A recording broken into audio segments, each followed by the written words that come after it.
안녕하십니까, 정치인입니다. 이재명 대통령이 취임한 지 한 달도 안 됐습니다. 한 달도 안 된 시점에 어마어마한 속도로 행정 업무를 처리하고 있습니다. 매일매일 뉴스 보는 게 즐겁고 정치 효능감을 느끼고 있습니다. 왜 투표를 잘 해야 되는지 새삼 느끼고 있는 중입니다. 이 중요한 대통령 투표를 사실 압도적으로 이길 줄 알았습니다. 하지만 41% 사람이 김문수를 찍었습니다. 이 납득이 가십니까? 납득이 안 갑니다.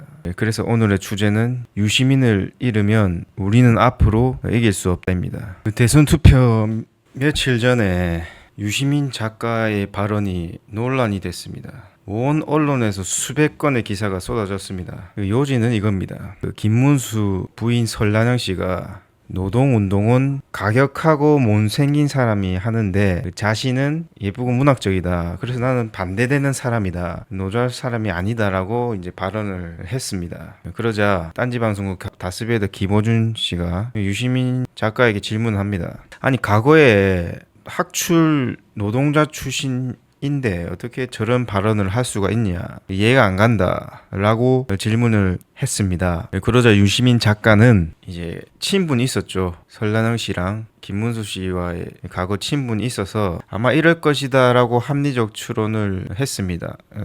감정이입을 해서 뭐라고 했냐면, 학출 노동자 출신으로 이제 김문수와 만나서 혼인을 했는데, 혼인을 하고 국회의원 배우자, 도지사 배우자, 그리고 대통령 후보 배우자라는 자리까지 간 거죠. 그러니까 학출 노동자 출신으로 가기 어렵지 않습니까? 그러니까 마음이 붕 뜰 수밖에 없죠. 그런 취지로 발언을 했습니다. 그래서 이제 제정신이 아닌 것 같다, 진짜 맛이 같다 이런 표현이 아니라 우리가 흔히 일상적으로 쓰는 제정신이니 할 때 그 제정신이 아니다 라는 표현을 쓴 거죠. 전후 맥락을 들어보면 합리적 추론이고 이해가 가는 부분이죠. 그런데 언론에서는 수백 건의 기사가 쏟아집니다. 언론에서는 융단 폭격을 하는 거죠.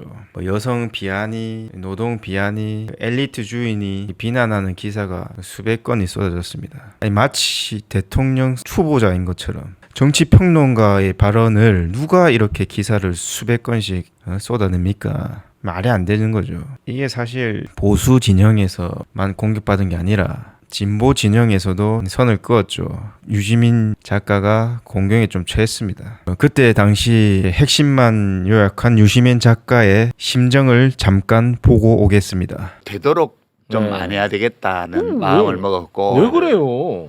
민들레 칼럼도 이제 글이 안 써지는 거예요. 정치 비평이 때로는 힘든 일이거든요. 근데 네. 제가 제일 힘들었던 거는 이게 다른 비평가들에 대해서는 정치권에서 비평가에 대해서 공격하지 않아요. 국힘당에서도 공격을 해요. 때로는 막 민주당에서도 마음에 안 든다고 막 그러기도 하고. 이게 되게 부담되는 일이잖아요. 좀 민주당 입장에서 볼 때 저거는 좀 다르게 했으면 좋았을 걸이라든가 이런 게 되면 뭐 우리하고 관계 없다고 한다든가 아니면 심지어는 그러지 말라라고 한다든가 이렇게 한단 말이에요. 네네네. 아니 나는 비평하는 사람인데 민주당 당원도 아니고 정치하는 사람도 아니고 그냥 비평하는 사람인데 참 힘드시네. 그러니까 이제 그게 힘드셔. 수많은 사람들이 선거 결과를 총선 결과를 예측을 했고 나도 그 중에 하나였는데 맞아. 나가 공격을 받았어요. 이번에 또 이제 대선 국면에서 네. 또 그 김문수 씨 부인 설란영 씨 문제 때문에 어마어마하게 막판에 그랬잖아요. 그래서 제가 이거는 이제 하면 안 되겠구나 더 이상 이게 그런 부담이 너무 커졌어요. 이번에 이 일을 겪으면서. 아니 근데 그러니까 안 써지는 거예요. 이게 아니 근데 요거 자기 검열을 하게 돼요. 이렇게 쓰면 그러면 안 돼. 네. 문장 하나를 쓸 때마다 네. 이것이 어떻게 악용될 위험 한 단락마다 계속 검열을 하게 되면 비평을 안 하는 게 맞겠다. 흔히 인용하는 말 중에 이런 말이 있습니다. 악은 이토록 거침없이 자신의 길을 가는데 선은 왜 끊임없이 자신을 증명해야 하는가? 진보 진영은 조금만 잘못해도 도덕적 조금만 결함이 있어도 나락을 가는 구조입니다. 저들은 무슨 잘못을 했든 무슨 50억을 먹었든 비상계엄을 하든 내란 일으키든 내란을 동조하고 옹호하든 뭔 짓을 해도 크게 욕을 안 먹습니다. 왜냐? 원래 저런 사람들이니까. 근데 진보 진영은 다릅니다. 하나만 잘못해도 조금만 도덕적 결함이 있어도 저 멀리 떠내려갑니다. 그리고 구해주지 않습니다. 뭐 선을 그어버리는 거죠. 자신들도 같이 휩쓸려 떠내려 갈까봐 손절하는 거죠. 그러니 이게 이길 수가 있는 구조입니까 이게? 아니 사람이 먼지 털어서 먼지 안 나온 사람 있습니까? 힘든 거죠. 그래서 이 문구가 이 문장이 유명해진 거죠. 만약 유시민 작가를 읽는다면 첫 번째 진보 스피커가 사라집니다. 작은 도덕적 결함, 작은 실수 하나만 해도 떠야 됩니다.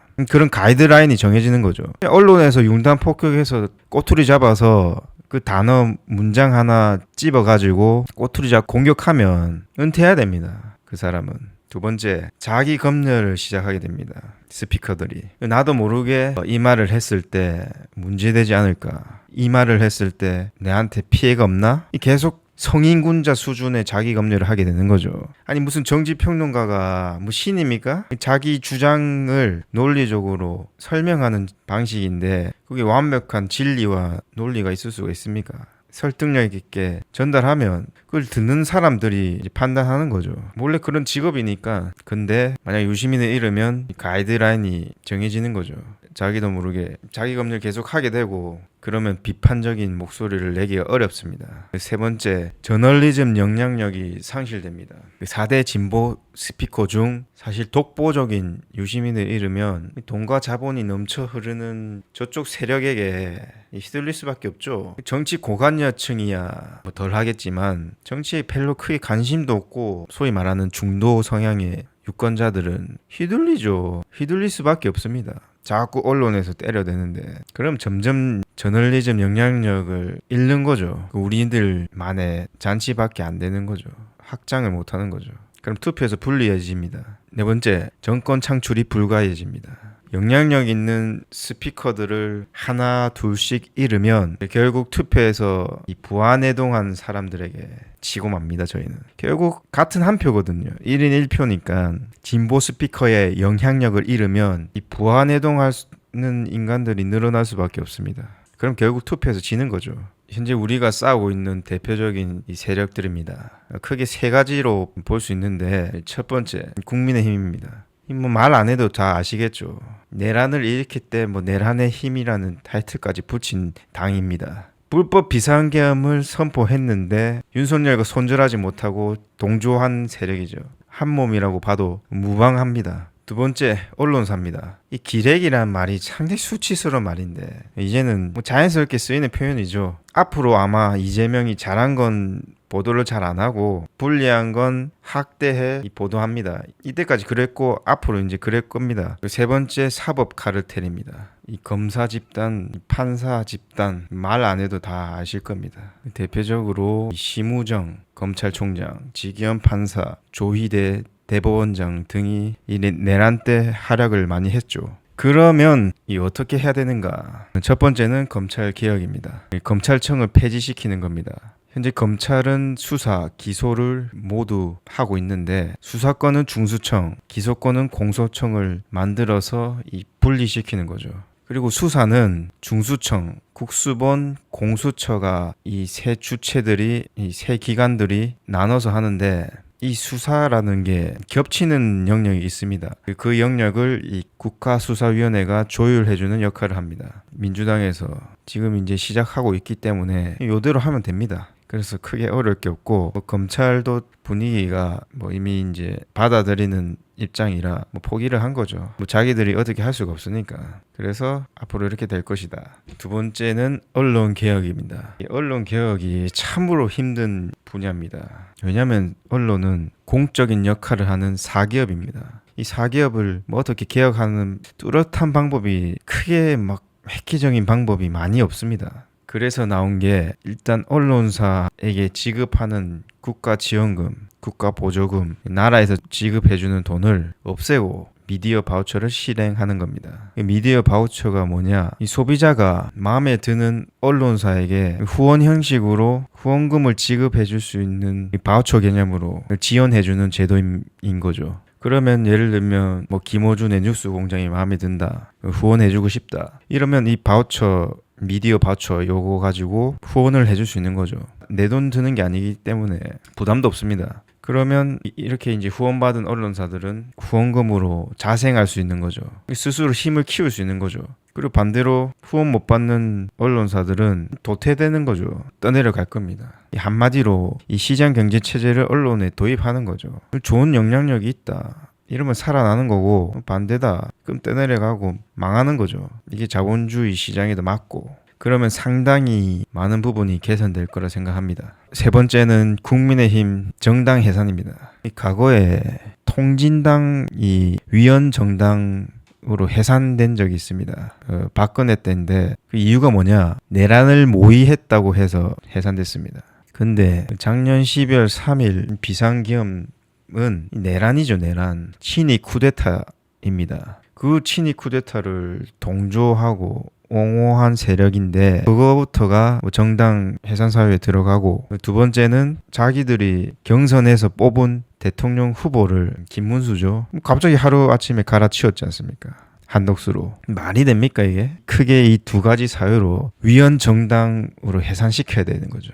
이번 기회에 국민의힘을 해산시키지 않으면 안 됩니다. 무조건 이번 기회에 위헌 정당으로 해산시켜야 됩니다. 그래야 우리나라가 보수가 사는 길입니다. 저당은 사회적으로 아무런 가치가 없는 정당이니까 해산시켜야 맞습니다. 그래야 보수가 삽니다. 6월 3일 저희가 대통령 선거를 치렀고 이재명 대통령이 당선됐습니다. 너무 기쁜 일이죠. 하지만 마음 놓고 있으면 절대 안 됩니다. 이제 시작입니다. 아직 갈 길이 멀기 때문입니다. 보십시오. 이 비상계엄을 해도 친위 쿠데타를 일으켜도 형법에서 상정하는 가장 무거운 죄 내란을 일으켜도 대통령 선거에서 득표율이 41%가 나왔습니다. 1,400만이 김문수 찍은 겁니다.